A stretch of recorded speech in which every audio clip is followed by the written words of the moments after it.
What's going on, guys? I'm Aaron from PhoneDoc.com, and you may be wondering, why is he broadcasting from his kitchen? Well, I'll tell you why. I'm in the process of relocating not just my office, but since it is a home office, my home as well, from one place to another. Now, I have a new and exciting studio I'm working on, hopefully, if everything pans out, and I'm getting that set up, but it's not ready just yet. So I'm broadcasting from random places in the house. But you know, the phone reviews and the phone fun doesn't stop when we take a move or when we try to switch up our offices. So we just roll with it. So I'm going to roll with the kitchen today. Hope that's okay. Here's the HTC DROID Incredible 2. It's a successor to the HTC DROID Incredible on Verizon. Wildly popular device at that. Came out last year in April, was back ordered, delayed due to the LCD and some of the other things that are in supply constraints, things like that. Here it is, the DROID Incredible 2, the replacement. It has some cool features like global roaming capabilities, a front-facing camera, 8-megapixel camera, which is the same as the other one, but that front-facing camera one good for video calling, and it also has capacitive buttons that rotate as well. Is this a device for you? On to messaging, so you can see, if you worked with a ThunderBolt, with anything, recently, ThunderBolt, a couple of the other recent HTC devices, you'll notice this menu looks pretty familiar. You can toggle between all messages, SMS and MMS, and voicemail. So let's go to all messages. We'll compose just to get an idea of what the keyboard's like. Now, it's that typical HTC Sense keyboard that you may be familiar with, and you can see those buttons rotate. Again, you can use it in portrait and in landscape mode. Now, the benefit here is this one, like I said, jumps up from 3.7-inch display to 4-inch display, making it much easier to type. I've always said that the 4-inch display is a sweet spot between 3.7 and 4.3 inches because it gives those people with larger fingers like myself some room to type without making the device too big. So let's say the quick brown Fox went to the Apple Store to look at the white iPhone 4. Whoops. iPhone 4. The quick brown fox went to the Apple Store to look, well, but look at the white iPhone 4. So that was a comment in the last YouTube video. They said, when's he going to the Apple Store? I said, I don't even remember what I said, but it was some sarcastic response. But he's going to the Apple Store right now, so that's what matters. Quick brown fox is at the Apple Store in Charlotte, so keep that in mind. He's hanging out there for at least 1.5 more minutes.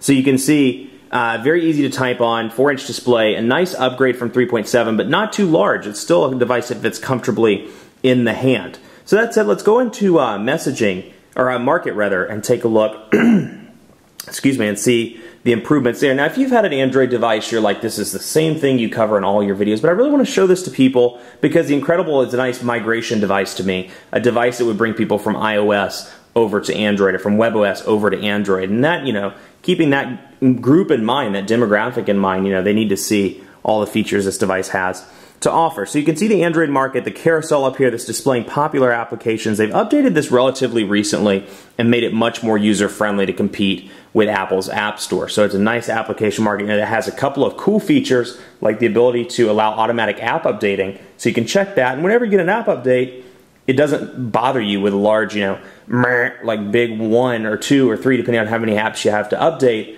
little box or little circle rather, like the iPhone does. So, it doesn't make you do it yourself every single time. So with that checked, it's easier to go through those. But you can see what it looks like. So let's go to VCast Tones, for example. You can see the description. I'll click on more. Very clean, very organized. Screenshots, sharing, reviews, and then you can use it in landscape mode as well. It's just intended to be more aesthetically pleasing than past versions of the Android market. Now, I can see my apps.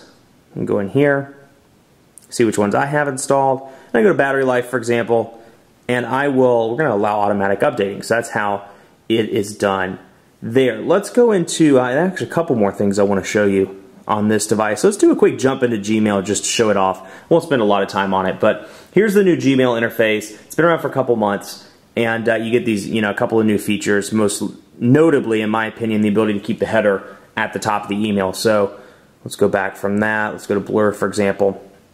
And once you scroll up, it stays there at the top, so you can always respond without having to go back up to the top of the email. So see, I promised I wouldn't spend too long in there, and I didn't. In my opinion, that was a healthy amount of time. Now, you have some stuff like connected media gallery, and let's take a look while we're thinking about it at the 8-megapixel camera, because I want to see, the quality here, and I'm going to spoil you a little bit, it is a really great picture quality. So let's say, let's take a picture of the DROID Charge. That'll work. And I'm going to come down here at the Verizon logo, and I'm going to focus in, wait for it to focus in. I'm going to take a picture. I mean, absolutely incredible picture quality in my opinion. HTC's always done a good job with their 8 megapixel cameras, from the Evo to the Inspire 4G to the DROID Incredible to the ThunderBolt, and it's no different with the DROID Incredible 2. Now the difference here, let's take a look at the front-facing camera. Let's hop on, oh I'm sorry, that's did the wrong thing. Let's switch camera right there to secondary, and there's Aaron. Hello! And you can see, 1.3 megapixel camera, definitely not making me flattering, or definitely not making me look flattering from that angle. Let me get my chin down there so all 8 of them don't hang out in the camera picture there. But you get the idea, front-facing camera, it's a 1.3 megapixel camera. It's not really going to blow anything out of the water in terms of megapixels or specs in general, but good for video calling, and especially over 3G, the video quality is going to be so bad anyway. I could be wearing pajamas and no one would care. So it's a good addition to the device, and nice to have that. And Skype Mobile, as you saw, was pre-installed on the device down here with Slacker and a couple of others. Let's do a quick quadrant standard test and see. We're going to run the full benchmark. And I'll tell you, I've been working with this device in Charlotte for a couple of days. Call quality's been very good. I've used it more than actually, I wouldn't say more. I've been using it as a primary device, or a close secondary device while I've been moving. It's been a nice little device to test out while I've been moving from one place to the other, and I've been testing, in between the 2 areas in the city that I'm moving to, some new dead spots and things like that. And because I've never, you never know. I mean, there may be new dead spots at all times. It's not like I'm new to this area by any means, but get the idea. And but I'm rambling. And call quality has been very good. There's always a dead spot that I've found in Northeast Charlotte near the university, and the call quality is, while it's pretty choppy, I was able to hold the call. So something to keep in mind. 1,479 on quadrant standard. 1,479. So a decent score. It's not a dual core device by any means, so it's not going to get up there in the 23 to 2500 range like the Atrix 4G or the G2X, but still very respectable. And given that $199 price point, it's certainly a good score indeed. Let's take a look at speed test here and do some speed tests as well. Now, like I said, that's the one downside. It is a 3G only device.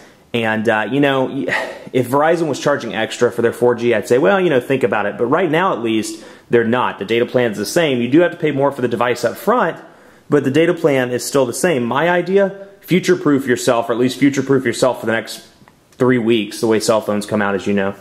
And, go ahead and go with one of the 4G devices. That said, if you're stuck on this design, you really like it, you really want the successor, hey, it's a good device. I think you'd be very pleased. Let's go to Greensboro, since Charlotte's disappeared one day, and let's test the speeds. I mean, they're not going to be anything impressive. I'd say maybe 1.5 megabits per second. Let's see, about 800 and... Oh, it's measuring kilobits per second, but we'll see here. This is download, 650 kilobits per second roughly. 664 kilobits per second on the download, and then on the upload, low, like 0.2 megabits per second. Let's see here. It's going up 244 kilobits per second. So keep that in mind. This is the type of speed you're going to deal with on a regular basis on Verizon's 3G, and that it is not an SVDO device like the HTC ThunderBolt. Verizon historically hasn't been able to do voice and data. The ThunderBolt kind of broke that mold, even though they're not advertising it. Not the case with this one, at least right now. Whenever I try to initiate a voice call, the data does die. So keep that in mind. 664 kilobits per second on the download. So all in all, I think it's a very good device. I like the build quality. I'm really impressed with it. It's been 720p video recording has been pretty decent. You can check out the site for the post on that if you'd like to see it. And it works well as a phone to boot. I'm going to jump into, just so you can see, jump into the phone here. I'm going to delete this one number that I called. Give me 1 second here. And so you can see, typical HTC look here, look and feel. And then you have your typical Sense 2.0 look and feel up here with the apps, you know, the recently opened apps. So a familiar feel for HTC people, a nice device for people to migrate into for maybe a feature phone or another smartphone platform. It's all in all a good device, and you know, it's right there at that $199 price point that people are already familiar with. So if I had to choose between a 3G device, I'd choose this. I think it's a great phone as well. Call quality's been very good. Signal strength has been very good. Speakerphone has been good as well. So, and good, just good all in a row, apparently, according to the way I said it. But you know, you get the idea. It is very good when it comes to call stuff. Which, hey, that's what a phone's for, isn't it? Who knows in today's day? Keep it locked on PhoneDog.com for continuing coverage on the HTC DROID Incredible 2. In the meantime, be sure to like us on Facebook at facebook.com/PhoneDog. We're giving away a bunch of iPad 2s, a bunch of smartphones as part of our colossal iPad 2 and smartphone sweepstakes. So head over to the page, like us, enter the sweepstakes for more information. And you know, if you have any questions about it or about the phone or anything, be sure to follow me on Twitter at PhoneDog_Aaron and hit me up with those questions. I'll do my best to respond. Thanks so much for watching. Let me know, like I said, jump on Twitter, let me know, did you get one of these? You holding out for something else? I'd love to hear from you. Thanks so much for watching. We'll see you next time.